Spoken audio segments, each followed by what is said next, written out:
This is the secret world of Whitehall. Decisions taken here behind closed doors affect all our daily lives. 3 great offices of state that deal with money, power and crime dominate Whitehall, and they seek jealously to guard their secrets. In this 3-part series, I'll be talking to ministers past and present, and to normally camera-shy Whitehall mandarins, and telling the story of the great offices from the inside. The oldest of the 3 is the Treasury, the Ministry of Tax and Tears, which can trace its roots back to the medieval Exchequer. In Whitehall, knowledge is power, and the Treasury likes to think it's the ministry that knows most of all.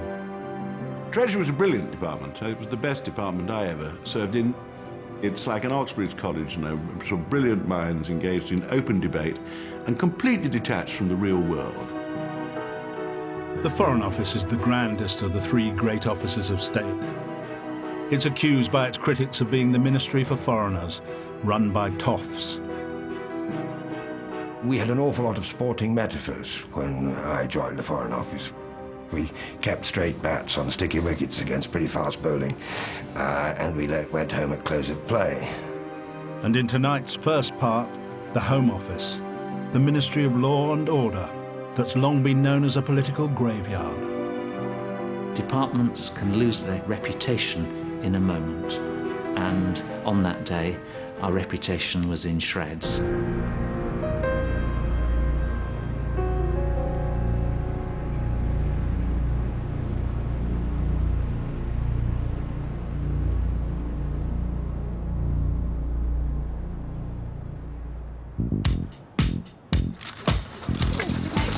Home Secretary, are you going to resign? Morning, Mr. Clark. Will you still be Home Secretary tonight? Another one bites the dust, and another one gone, and another one gone. Another one bites the dust, yeah. The Home Office has long been seen as a glittering political coffin. Many recent Home Secretaries have left it feet first.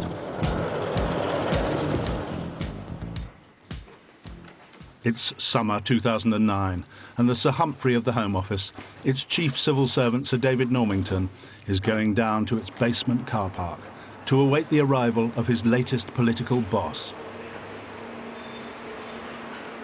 The new Home Secretary will be taking over from Jackie Smith, who resigned following the scandal over her parliamentary expenses. Her successor will be the 6th new Labour Home Secretary in 12 years. Welcome, it's really good to see you. Alan Johnson has just come down by train from his constituency in Hull, where Gordon Brown had promoted him by phone from the Health Ministry to the Home Office. Yeah, well, Strange kind of journey down from Hull. It's very strange. When I get to King's Cross, I'm going to be taken into custody for about the next few years. I hope a few years. The former postman, Alan Johnson, is the 4th Home Secretary in Sir David Normington's 4 years as the Home Office's chief civil servant. It's not like my usual return. I suggest we just walk round this corner for a minute. By the way, this is the Home Office and this is the atrium. It's in 3 buildings. This is the central bit, and this is called Peel, after Robert Peel. As he surveys his new domain, Johnson learns that the press pack is waiting outside to talk to him. But first, he wants to consult the Home Office's chief spin doctor, Simon Wren. They're not expecting me until we've had a chat, are they? Is this Simon? No, Simon. Hello, Simon. No, you told me. I've heard about it. Your name goes before You're you. not supposed to. You don't have to. They're not expecting you to know anything at the moment, other than obviously what you already know. What do you think then? Should I do it before or after? Just go and say something. Just say something there, yeah. Very pleased to be here. Yeah. Great honour. It's a lot about Jackie as well. Yeah. Gender is protecting the public, being very clear seen about what our public concerns are. narrative? Remember, it's crime, immigration, security. Yeah. Yeah, and I saw that. Let's do it now and then get them away for this.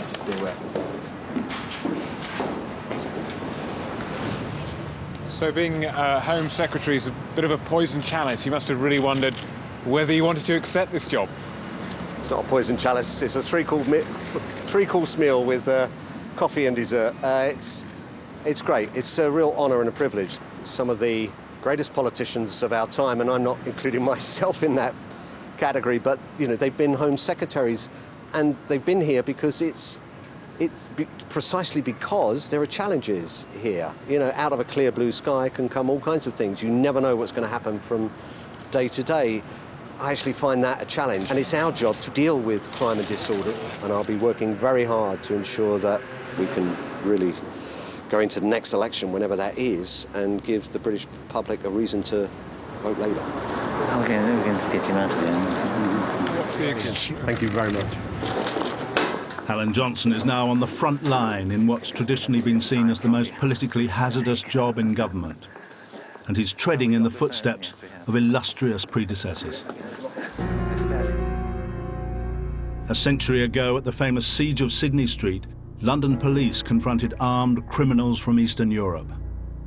The young Home Secretary, Winston Churchill, arrived to take direct personal command of the operation, having summoned the newsreel cameras to film him in action.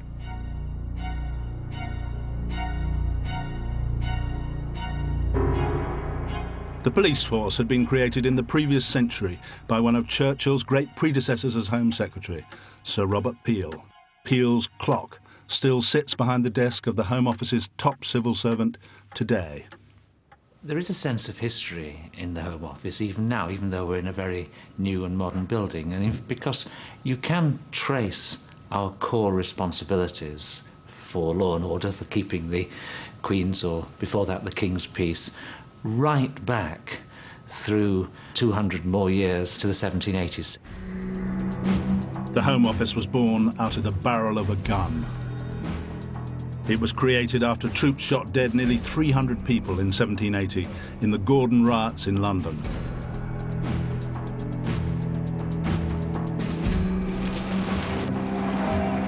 Two centuries on, keeping the Queen's peace and protecting the public remains the Home Office's top priority.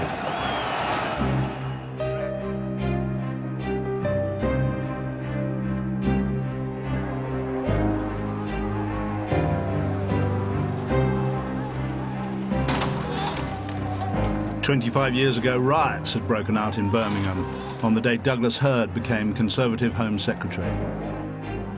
This is the job in which you get to know your own country most closely. You tend to see the bad bits of it. Run-down housing estates, prisons, rats.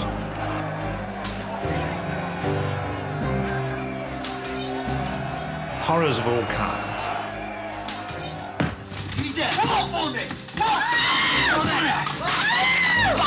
Drabness of all kinds, wickedness of all kinds, comes your way more as Home Secretary than in any other job.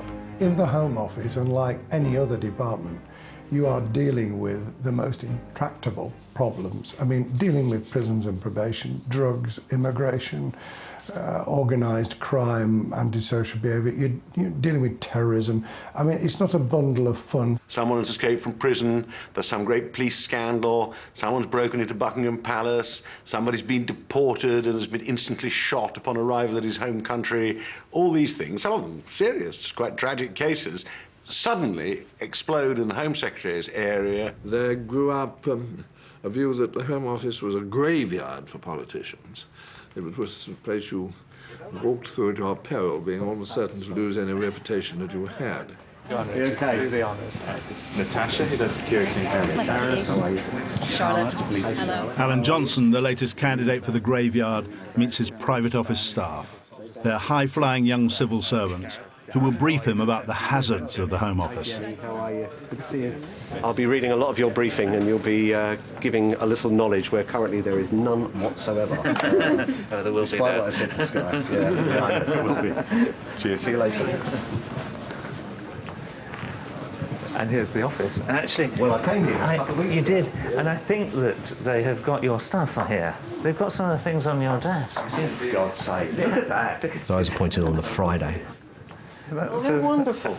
Had some time at the weekend, although not a lot, but sat down with this brief, studiously going through as you would boning up for exams or whatever, you know. And you read every word because you want to kind of absorb as much of it as you can. But when you get to like page 50, you'll put a marker in there and think, I'll come back to this. And then you start the job on a Monday and you never get back to it. Because what happens is you're suddenly in the maelstrom. You can walk in here and on day one you can be facing a terrorist problem. So you have to be pretty tough. An attempted car bomb attack which could have caused carnage in London's West End. A Mercedes was loaded with explosives, petrol and nails. 2.5 years ago, an attempted terrorist attack on London came just one day after Britain's first female Home Secretary took office. I got the job on the Thursday, and very early the next morning, my principal private secretary, who I'd literally only just met the day before, rang me up with a slightly sort of apologetic tone in his voice and said, "We've had a report from the police that there is a car that has been found in Haymarket full of explosives." Had a briefing from somebody who I hadn't met previously but who came in and said, "Home Secretary, what I can say to you is that when you see me, it usually means that something bad is happening." A deliberate attempt to drive a car into a packed British airport and blow it up. Glasgow Airport was the scene of the second stage of the coordinated terrorist attack on Britain. It came on Jackie Smith's second full day in office. I don't think any Home Secretary had had quite the baptism of fire she had. And I never left her side during that terrorism threat in London and Glasgow. I remember on one occasion as she and I walked again out of number 10 with the world's press taking our photographs, saying, remember she'd been there about, 24 hours at most, she said, "Is it always like this?"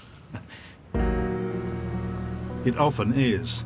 The Home Office moved into new purpose-built headquarters in the late 70s. Its brutalist concrete and glass exterior seemed to reflect the distinctive culture that had grown up among its civil servants. Secretive, defensive, and designed to repel borders. It used to be a real fortress of a department, which resented outsiders and erected fortifications to prevent outsiders knowing what the hell was going on inside the castle. There is a sort of ethos, there is a character about the department where you can still see traces of those fortifications.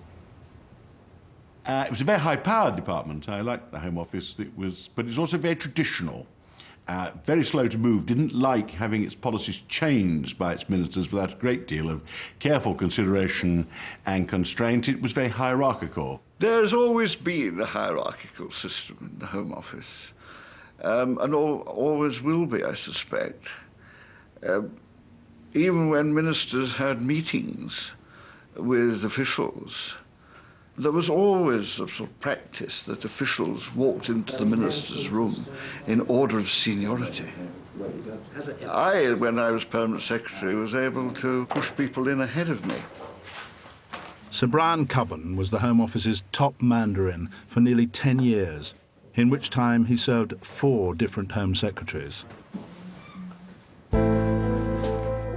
Over the past 2 centuries, there have been more than 80 Home Secretaries, but only 25 permanent secretaries. Yet it's the Home Secretaries whose photos are placed on the walls of the Home Office by its civil servants. I have noted the way in which they put the photographs of their Secretary of State in a prominent place around ministers. Now, I've joked with senior civil servants that effectively that is about saying, it's not about celebrating their Secretary of State, it's about saying, look at all of these Home Secretaries that we've got through and we're still here. Relations between successive Home Secretaries and their permanent officials are key to understanding how the Home Office operates. While some ministers and mandarins have got on well, others have been at daggers drawn over who was really in charge of running the department. It's extraordinary to think back that, say, in the mid-60s, you could have a position in which the only person pretty well in the whole department who was allowed to put notes to the Home Secretary was one individual, the Permanent Secretary. In the mid-60s, Sir Charles Cunningham had been Permanent Secretary for nearly a decade when a youthful Roy Jenkins became Home Secretary. The department had the reputation of being a closed society where policies would continue unchanged, whoever was Home Secretary. It was a sombre department, almost in a sense a dark department. In the Home Secretary's room, there was a little alcove in which there was a board, which everybody awaiting execution was moved up day by day. And of course, the prerogative of mercy rested personally upon the Home Secretary, advised by his officials, and that did have a considerable effect. Jenkins replaced the board with a drinks fridge and speeded the abolition of hanging. But his plans to modernise the Home Office came up against his permanent secretary. Sir Charles Cunningham's practice was to run the department himself and use the Home Secretary as his rubber stamp. I was perfectly clear that I had to bust this system. This involved what, on the whole, was the most wearing hours interview I've ever had in my life when I told Cunningham that the system had to go. And what was his reaction? It was not favourable. At one stage in the interview, his eyes filled with tears. And I thought, oh dear, it was the one moment when I almost weakened. Thought I should not reduce this distinguished public servant to a state of such misery towards the end of his career. It was only later I realised that tears were tears of rage and not of sorrow. I suppose the view is that there is a specific culture and ethos within the Home Office, that whoever's Home Secretary, the department will want to continue with the policy which they think over the years is yes. I mean, there's inevitable inertia in all institutions. One of my tasks as Home Secretary was to One of my tasks as permanent secretary was to explode occasionally and say, doesn't the office realise that there's been a change of government? Doesn't the office realise there's been a change of Home Secretary? Hands, here comes Charlie now. After Charles Clarke became Home Secretary, he was to have a series of clashes with his permanent secretary. Well, the first thing the then Permanent Secretary, Sir John Geeves, said to me, I thought was disgraceful. He said to me, you've just got to accept this is a job where things come along and you just have to deal with whatever disasters happen. Well, knowing Charles, I expect he told me what the nature of the job was first. And, of course, he'd been a Minister of State at the Home Office. I said, well, we can't go like that. Whether you're talking about prison breakouts or terrorist attacks or great police issues, whatever it is, these are all predictable. They all have certain, not the exact event itself, but you know something will happen. And so our task is how to prevent those things happening. And then if such things do happen, how do we deal with them well and effectively to protect the public in whatever way? There are events. You are disturbed by events.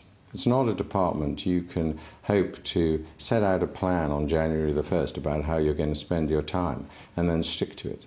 I think you never can absolutely sit back in your desk and say, this is all going well. You always have to say to yourself, so far. You always have to touch wood. I learnt in the Home Office to touch wood in a way I never have in any other department. Along with the unpredictability, one of the Home Office's most difficult tasks is to strike the balance between freedom and order. And that's made all the harder by the constant pressures of public opinion and the media. No, I've got nothing to say, I'm afraid, at the moment. The Home Office always seemed to be in trouble. Now, I remember my immediate predecessor wrote on one occasion, on a minute, poor old Home Office. We are sometimes right, but we always get the blame.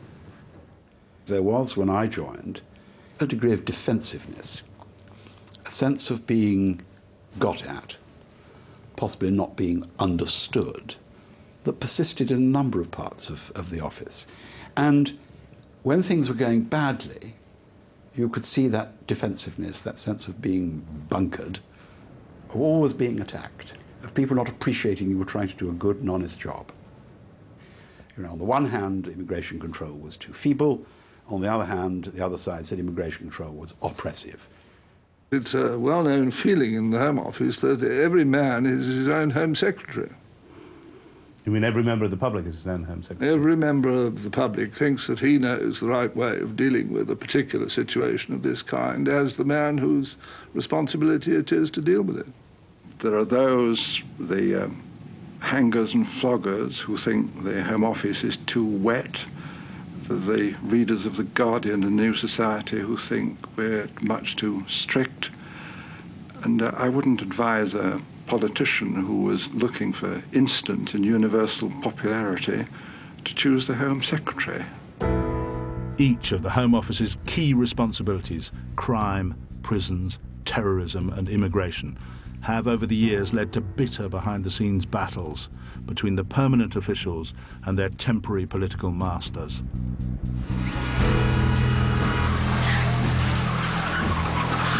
Problem number one is crime and yobbery with violence.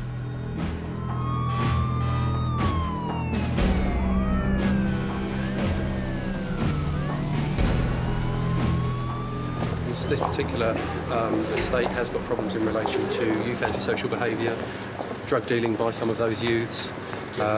Dogs are a problem, or can be a problem. On his second full day as Home Secretary, Alan Johnson is visiting a local council estate in West London. It's been a perfect first visit. This is actually an estate I was assaulted on when I was 15 years of age. I didn't know till I came here. It's great to be reading lots of briefs and getting lots of stuff from my splendid civil servants, but nothing beats coming out and seeing and hearing it from the front line. My priority is to make people feel safe and secure in their homes and on the streets. That's the mantra that all new Home Secretaries tend to declaim on coming to office, whatever their political party. BBC, Mr. Howard, congratulations. Thank you very much indeed. Yes, great responsibilities which we must fulfil. The maintenance of law and order is the government's first duty, and I'm determined to do all I can to ensure that we fulfil it. In the last 30 years, the balance in our criminal justice system has been tilted too far in favour of the criminal and against the protection of the public. The time has come to put that right. Michael Howard had come to the Home Office with a hardline agenda to cut crime. But he and his young political advisor, David Cameron, came up against the Home Office's own distinctive view about the problems of crime that officials had developed over the years. I was shown charts, and they showed crime rising inexorably. And the officials actually said to me, this is the pattern of rising crime. It's gone on with one or two small and inconsequential blips like this for most of this century. It is going to continue to go up. And the first thing, Home Secretary, that you have to understand is that there is nothing you can do about it. I hate to agree with Michael Howard about this, but he and I shared a view that the Home Office didn't really believe that they could change the world, that they could really make a difference to reducing crime. Tony Blair's most famous soundbite, tough on crime, tough on the causes of crime, had helped him come to power. But he and his Chief of Staff soon discovered the Home Office didn't reflect their view that things could only get better. One of the things that sticks in my mind when we came into office in 1997 was we had a presentation by the Home Office. They came over with slides into the Cabinet room, and they made a presentation with the projected figures for crime, showing them inexorably rising during our years in government. And they said this was a result of the economy improving, and as the economy improved, there'd be more stuff to nick, and therefore there'd be more crime. And we were a bit bemused by this, and we said, well, I said, what would happen if the economy turned down and we suffered a recession rather than a growing economy? And they said, oh, well, crime would go up. There'd be more people to nick things. So did you get that sense that the kind of mindset of the Home Office was that rising crime was inevitable? Yes, the Home Office had a clear item of faith, which was that crime would rise inexorably, and there was very little that you could do about it. You had to manage it rather than try to reverse it. If you're in the Home Office, you do have a sense that you are the Department of Law and Order, the Department of Authority, in an age when authority may not be the most fashionable of the roles to play. And I think what they feel is that when they're faced with the growth in crime, this is the sum total of endless other failings which no one Home Secretary has the capacity, however brilliant and however powerful, to tackle. Jack Straw was New Labour's first Home Secretary. What did you discuss with Mr. Blair as your priorities for your new job? I discussed the job of Home Secretary and the importance of making Britain a safer country and one where communities and individuals feel a greater sense of responsibility one to the other. After the mandatory mugshot with the Guardians of Law and Order, the new Home Secretary went straight to the command headquarters of Whitehall's crime-fighting mandarins. I came across to this building, which was the old Home Office, and it was awful in those days. We used to call it the Lubyanka. You mean the KGB prison? Yeah, it was like a sort of prison, and it had little cells off it. And there was a car park, which was windswept and litter-strewn. In those days, you could go up the ministerial lift. You had your own loo, and with a bit of luck, you'd never been contaminated by any other form of human life except in a meeting, and then go down the lift and leave. The Prime Minister wanted his Home Secretary to take a hard line on crime. But Tony Blair came increasingly to feel that Jack Straw had become a convert to the official Home Office view that nothing could be done to stop the rising crime. I did get irritated with Tony sometimes, and used to say to him, I think you're asking me to push water uphill, aren't you? To counter the Home Office approach, Tony Blair enlisted John Birt, the former BBC Director General, as his blue skies thinker on how to reduce crime. What did you think when Tony Blair appointed John Birt to engage in blue skies thinking about the causes of crime? Not a lot, in truth, and I groaned. I dutifully cooperated with these blue skies and the thinking. And John Birt began life as an engineer, and he's famous for sort of wiring diagrams, technical drawing. I'm sure he was very good at school. So we had loads of wiring diagrams and end-to-end solutions and stuff. What about the John Birt report on crime when it reached you? I'm afraid this is a serious admission, but I remember remarkably little about it, except thinking that we'd study it with great care. Tony Blair felt that Jack Straw, in his 4 years at the Home Office, had become a prisoner of its defeatist approach to crime. He decided to replace Straw with a tough-minded, populist figure. He chose David Blunkett. One of the things I was going to do was to hold a truncheon, but I was advised that this was not a good idea. Blunkett was determined radically to transform the traditional mindset on crime of the Home Office mandarins. But he came up against the new permanent secretary. David Blunkett wanted to shake up the Home Office. The political agenda, if you like, was to reclaim law and order as a Labour issue and to seize this traditional bit of Tory ground. And it made the Home Office the main political battlefield. We did have our clashes and frustrations. John needed to establish, as any permanent secretary has to do, that they were defending their new department. To have come in with a Home Secretary with a radical agenda and the intention of driving change at breakneck speed, and to have been presenting himself as a permanent secretary that was going to pull all the roots up and shake everybody up, I think that he felt would have been too much. Of course, I was also responsive to David's policy agenda, but he should have been looking to me not just to be a supporter, but to be someone who was, telling truth to power. You described in your diaries one group of Home Office officials as the worst, most obstructive, miserable, disengaged and disinterested group of people I've ever come across. Yeah, it was probably a bit harsh to some of the officials, but what really got me was that we needed a can-do attitude. We needed people who said, look, these are difficult decisions.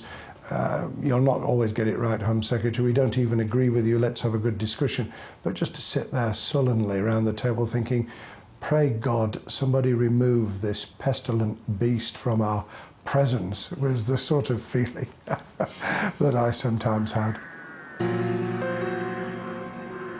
Prisons have been the second key responsibility of the Home Office. Over the years, Home Secretaries have fought great battles with their officials over how best to manage prisons. It's a very dramatic thing to go into one of these huge Victorian prisons in the late afternoon with the sort of darkness gathering about it. They're such a striking part of your job. And therefore, I think almost all Home Secretaries, it's not something you can simply pass by on the other side saying, I'm going to think about this every other Friday. I mean, it is, in a way, the most dramatic part of the job. Michael Howard was convinced the more criminals who were banged up, the faster crime would come down, and prove the Home Office orthodoxy wrong. Prison works. We shall build 6 new prisons. And I can tell you one thing. Butlins won't be bidding for the contract. But the new high-security prison at Whitemoor, near Cambridge, did turn out to be something of a holiday camp, apparently run by the prisoners. Although security cameras showed prisoners cutting their way out and escaping over prison walls, the warders didn't notice. They were engrossed in a game of Scrabble. I was appalled. I was just as appalled as everyone. Yeah, the picture of the regime that was portrayed at Whitemoor seemed to suggest they had lobster takeaways, that the prison officers were more or less the creatures of the prisoners, and people were very surprised that anyone would want to break out of a prison like this. Well, it was appalling. It was appalling, and I was absolutely horrified. But a few months later came another great escape, this time from the maximum security Parkhurst jail. 3 extremely dangerous life prisoners let themselves out of 5 sets of doors with a master key. They then scaled the walls using rope ladders they'd made in the prison workshop. I was then pretty angry because after the Whitemoor escape, I had been given assurance after assurance that measures were in place, that nothing like that could ever happen again, that everybody was now fully seized of the importance of security, that all the procedures were being followed, that everything was in place. And so when that happened, I was pretty angry. Michael Howard sought to pin responsibility for the escapes on his officials. Mr. Howard, there's a call for your resignation. Prisons had done for a number of Home Secretaries. It did for Michael Howard's reputation. And so I put a lot of effort into the management of the prison service. And I did say to everybody, look, including the prison officers, I said, I don't mind what happens, but could you please not allow a Category A prisoner to escape? This will be bad for my career and bad for yours. In Charlotte, so far, 12 and a half years on, there has not been a Category A escape, although no doubt one will happen tomorrow. Now I've said this. Go back up the street. It is not safe. Move. Do you know what's happened? Yes, I do. Now move back up the street, out of the way. Terrorism has been the deadliest of the Home Office's key responsibilities. The threat has grown steadily since the Birmingham pub bombings by the IRA in 1974. That was a horrible incident. The worst one which had occurred on the mainland ever, I think. About 21 people were killed, mainly young people, in a pub in the centre of Birmingham. And there was a great sense of horror. And I went to Birmingham the day after, went to the pub and went and saw the victims in hospital, talked to the police and other people and their relatives. I've never felt such an oppressive atmosphere lying anywhere. You can always smell it in the air. Bring back capital punishment! You're so liberal-minded! There is a danger of taking decisions, the wrong decisions, under emotional stress of that sort, and under the bombardment of tremendous press publicity. I'm not sure one always gets that right. Better to take decisions when you can, in a calmer atmosphere, but you can't always command that.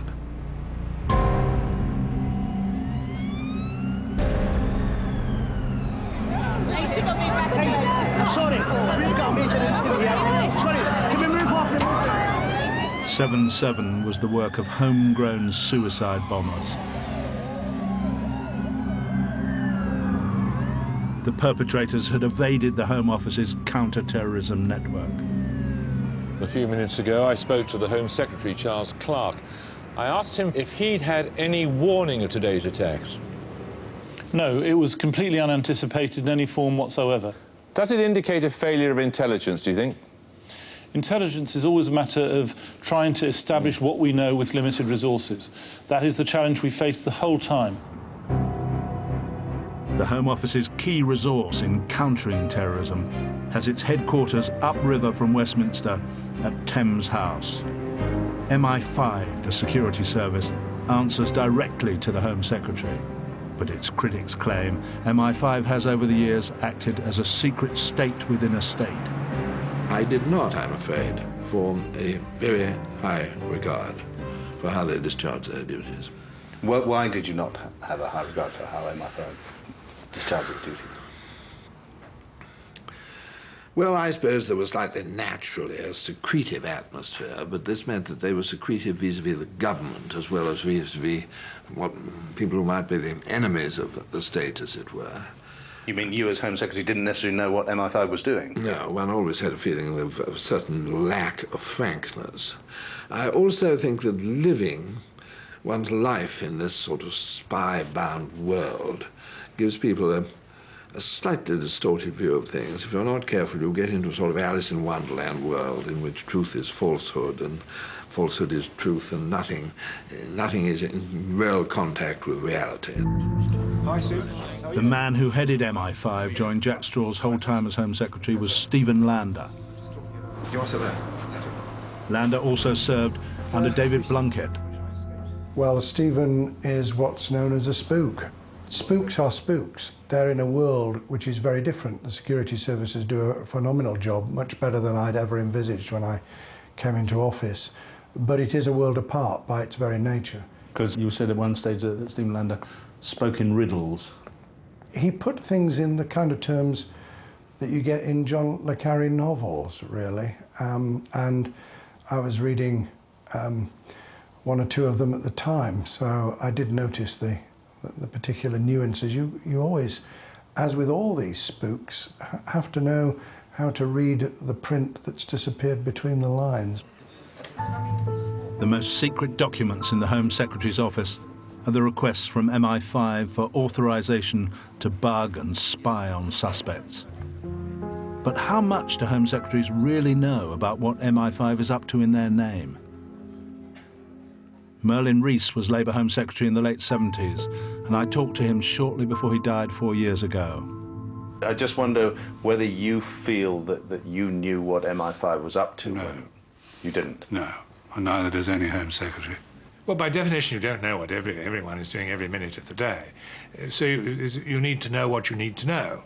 I did not feel ever let down on that. I think I knew what I needed to know. The late Merlin Rees, when I interviewed him, said that he didn't know what MI5 was up to, and no Home Secretary can. Yes, and that was a different time. And the striking thing at the time when Merlin Rees was Home Secretary between 1976 and 1979 was that there was no statutory base whatsoever for either security service or for the powers that it was using. Absolutely extraordinary. It's all done on a royal warrant or a royal charter which had never been published. So it's unsurprising that, as I know for certain, the security service were tapping people's telephones in circumstances where you'd never get an authorization today. You may say I'm deluded or deluding myself, but I certainly never felt and don't now feel that there was a process going on to pull the wool over my eyes in any respect. But as I say, you may say naive fool, but the conspiracy theorists are all out there in various ways, but I certainly felt MI5 and its leadership was absolutely ready to help and respond in any way. Of all the battlegrounds between ministers and mandarins, immigration is the one that has proved politically fatal. The growth of immigration, both legal and illegal, has starkly revealed the inadequacies of the Home Office bureaucracy. Asylum claims swamped the department's old-fashioned systems, and massive backlogs built up.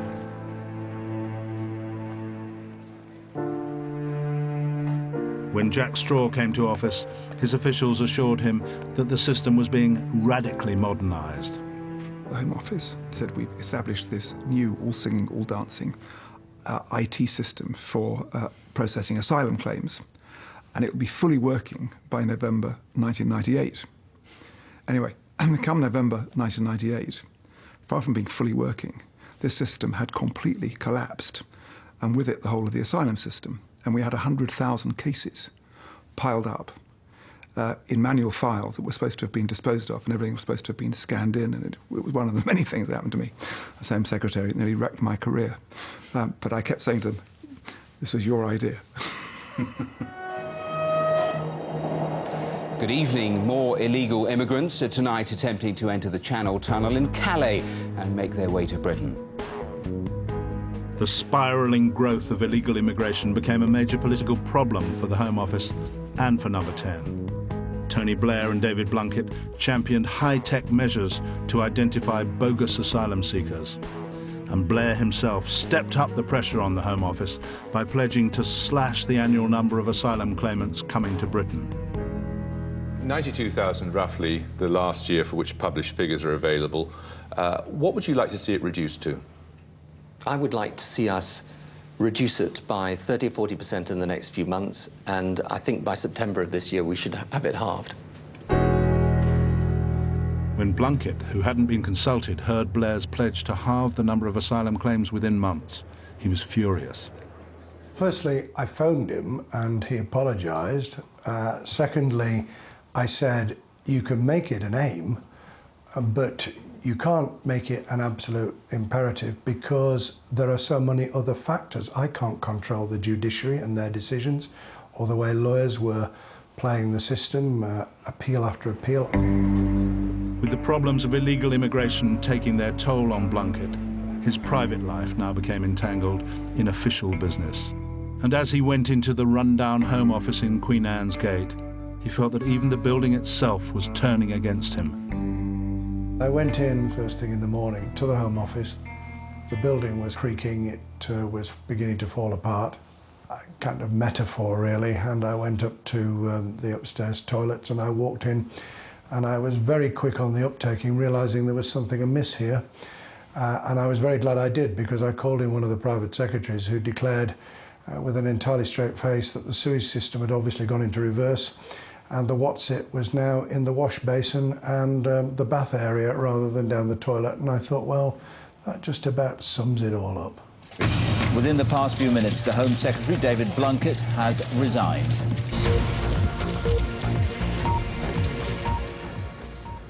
The Home Office now moved to glossy new purpose-built headquarters. The hope was that bungling over immigration had been left behind in the old building. Morning. Is it afternoon? You're quite right. Home Secretary can't count again. But as the new Home Secretary sampled the high-tech biometric systems for the new ID card scheme that was touted as a tool for tackling immigration fraud, Please look into the mirror. Charles Clarke couldn't see what was going to hit him. A huge political row erupted as it became clear that within Clarke's sprawling empire, the left hand didn't know what the right hand was doing. The prison service had released more than 1,000 foreign criminals without the immigration service considering them for deportation as it should have done. Tonight they came to Britain, they murdered and raped and robbed, and then the Home Office turned them loose on the streets again. They should have been considered for deportation, instead of which they might be living next door. It happened on his watch. Is it time for Charles Clarke to do the decent thing? Well, it's a sad state of affairs. What happened was there were faxes and communications to the Immigration Service to consider them for deportation, which didn't get responded to, and it wasn't dealt with properly, was essentially what happened. But how did that happen? Why did that happen? Because the communication system between the Immigration Service and the Prison Service was not as it needed to be. We had this absurd situation that we didn't, for example, keep the data about an individual's nationality when they were in the prison system. So you didn't know who the actual foreign prisoners were because you didn't know what their nationality was. It was one of the ridiculous things of all these different agencies working in different ways. And I made the mistake of relying on Sir John Geeve, who'd given evidence to the Public Accounts Committee on this, and had assured me that he'd got the matter in hand in terms of dealing with the immediate situation, which turned out not to be the case. We've got an arrangement now where the prisons notify the Immigration Service when there is 12 months or so to run on the sentence, so that we can sort out the documentation problems and so on. And the Why did he say that if he said it was being properly just done and you don't think it... You'd have to ask him. Well, obviously, I regretted that we'd sent some information to the Select Committee, which we then had to revise. And obviously, you know, it'd be good to have dealt with 1,000 cases better over 6 years, actually, before I was there as well as when I was there. You know, but he obviously had doubts about me, and I about him. You about him? Why? Well, I'm not going to say any more than that. In fact, I'm scarcely going to say any more. I'm due to be at lunch in Baker Street. John Geeve left the Home Office, and a new permanent secretary arrived to try and handle a full-blown crisis of confidence. There wasn't time to sleep, really. It was a constant drama, a constant sense of things coming at you, a constant problem of taking a grip on what the facts were, because there was an insatiable demand for more and more information. And of course, it's the case that when you're dealing with prisoners and people who've been released from prison, that they're not lining up to be counted. They're actually trying to disappear and evade you. Home Secretary, how many of the foreign criminals have you found?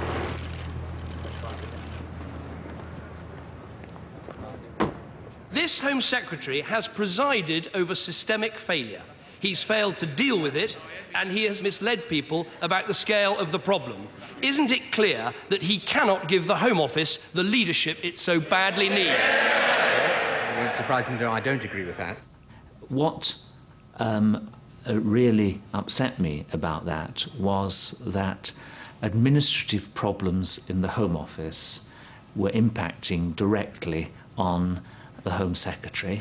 The worst thing for any civil servant is if the things that you have been doing fail, and that leads to your minister having to carry the can. I think Tony felt somebody needed to take the fall, and so I took the fall.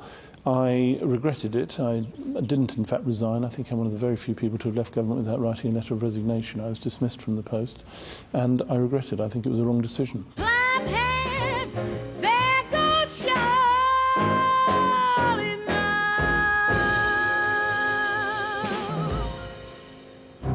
Clark's successor, Dr. John Reed, was determined to perform major invasive surgery on the Home Office. John Reed came in like a whirlwind, and of course he was put here to steady the ship and to take a grip, and he certainly did do that. When I went in, I talked to all of the directors and the permanent secretary, and I'm putting this crudely, but I more or less said, bring me out all of your problems, all of your skeletons, all of the terrible bodies you've been hiding, because it's obvious there are problems in the department. What Reed learnt shocked him. He discovered that although the public had been told there were only 20,000 outstanding asylum cases, Immigration, we've got huge backlogs. the true number of cases still being dealt with was far higher. Well, that's the simple question. How many have been started and are not finished? Is it 50,000 still? No more. Is it 100,000? No, slightly more. And eventually, after question, I found out it was 457,000 was sitting here. So what appeared to be a massive reduction was actually just opening a file and adding it here. Now, so nearly 500,000 unfinished asylum cases. Yeah, and I put that in the public domain. And if I might introduce myself, John Reed, I've been in post 2 weeks, going on 2 years, it seems. With his permanent secretary, David Normington, sitting beside him, Dr. Reed gave his diagnosis of the Home Office's ills to a Commons Select Committee. In the wake of the problems of mass migration that we have been facing, our system is not fit for purpose. It is inadequate in terms of its scope. It is inadequate in terms of its information technology, leadership, management, systems and processes. The analysis he gave to the Select Committee that day, I completely agreed with. I wish he hadn't used the not fit for purpose word, because, of course, that then became the label that attached to the Home Office for the next several years, and to some extent still does. When we run into heavy weather, people always remember that phrase. And what did it do to morale in this place? Because the reports that I had was that people felt very hurt as a result of him saying that. Yes, well, morale was low because of what we had been through over several weeks. The previous Home Secretary had lost his job. That was the result of something that we had done wrong. That was not great for morale. We're here to serve our Home Secretaries, not to cause problems for them. And then, of course, later, yes, when John Reid used the not fit for purpose phrase, that affected morale as well.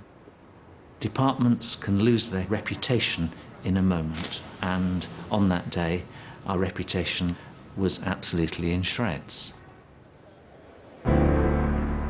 With the support of Tony Blair, Reid decided on the biggest shake-up in the Home Office's history. It would no longer be responsible for both crime and punishment. There would now be two ministries on continental lines. Criminal justice, prisons and probation would be handed over to the newly created Ministry of Justice. And the Home Office would now be effectively the Ministry of the Interior, concentrating its efforts and resources on crime, immigration and counter-terrorism. That change in 2007 was very much driven by John Reid. He and I argued a bit about it in a friendly fashion, but he was very clear that one of the problems we had here was we were not able in the Home Office to give enough attention to tackling counter-terrorism because of all the other things that we were trying to do. And he had a very clear view that we should shed some things. I would have preferred the Home Office to stay as it was. I made my representations at the time. I argued for what I thought ought to happen, and then the decision was taken. And as a civil servant, I have to accept that. Others have to account for the decision that was taken. I believe very, very strongly that there should be at least one minister at cabinet level, one Secretary of State, who got up every morning and thought, my main task today is the safety and security of the people of this country. And the Home Secretary can now do that. You were the first Home Secretary with the changes in terms of the Ministry of Justice having been created. Would you have liked to have been Home Secretary with the whole vast rambling Home Office that there was? No. As John Reid frequently used to say to me when there was some crisis happening at the Home Office, think yourself lucky, Jackie, you might have to go back to the Home Office and try and find places for prisoners this evening. Jackie Smith was determined to show that the Home Office was transformed. It's some of the most sensitive information held by the Home Office. Police intelligence on repeat offenders and the personal details of all prisoners in England and Wales have gone missing. The Home Secretary, Jackie Smith, has launched an inquiry after... Not good news for the attempted shiny new image of the Home Office. I was furious. You know, I said, first of all, it's undermining my objective to say about you as a department that you are fit for purpose, one. And secondly, it's undermining our ability to be able to deliver the policy objectives that we've got. And incidentally, that was a view shared by the Permanent Secretary as well, who was equally furious. But, you know, I was the public face of the Home Office. I was the one who had to answer about that. Jackie Smith resigned following her parliamentary expenses scandal. It's a Home Office tradition that they hang their Home Secretary once they leave office. Jackie Smith joins the ranks of those who've served and sometimes failed to come up to the demands, both personal and political, of the most perilous of Whitehall offices. Alan Johnson became the 6th Labour Home Secretary in 12 years. Thank you very much for joining us. We don't have a lot of traditions in this building, but we've had one or two Home Secretaries here, and it is a bit of a tradition that as they arrive, we ask them just to say some things to us in this atrium. Thank you. Thank you very much, David. Look, the first thing I want to say is how delighted I am to be here. I asked if I could have a quite intimate word with the staff, so this is I mean, all this rubbish you hear about poison chalices, this is the most wonderful chalice I have ever seen, and I couldn't be more delighted to be the new Home Secretary. I am a huge admirer of the British Civil Service, and we can have our internal discussions about what happens, but I'm the public face of this department, and I intend to take the rap when things go wrong and take all the credit obviously, when things go right. I am a politician after all. Thank you very much.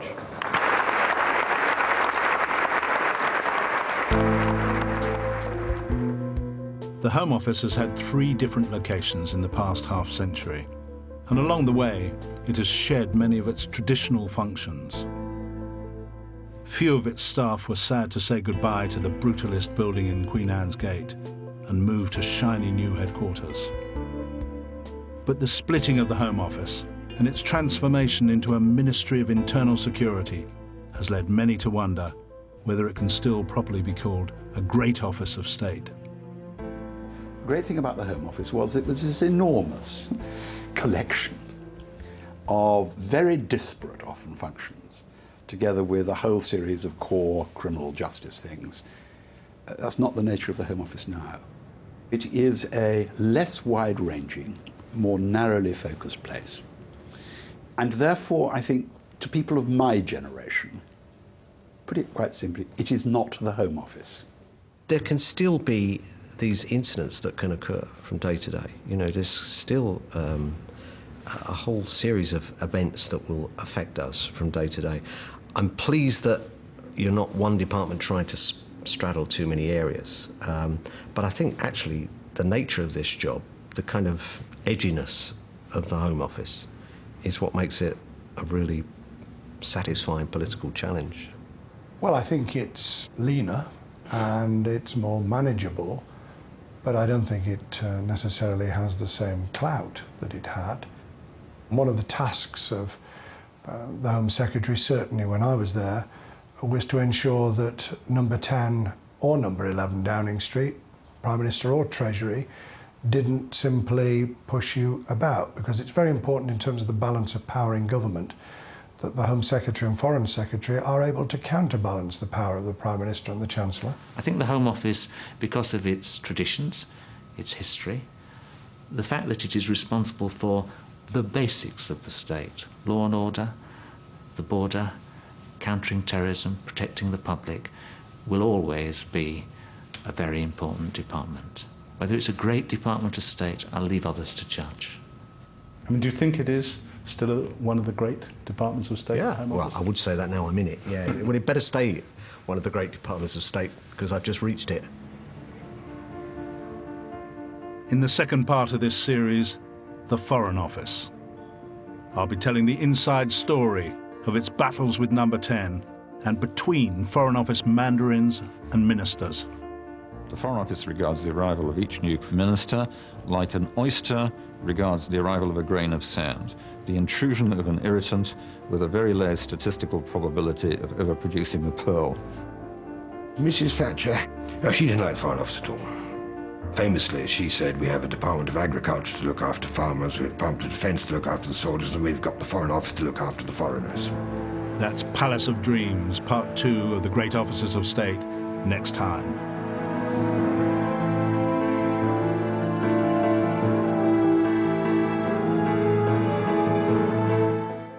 And our Corridors of Power season continues here on BBC4 tomorrow at 9 with Getting Our Way. There's a brand new series next this evening here on BBC4 as we take a spectacular journey on the Indian Hill Railway.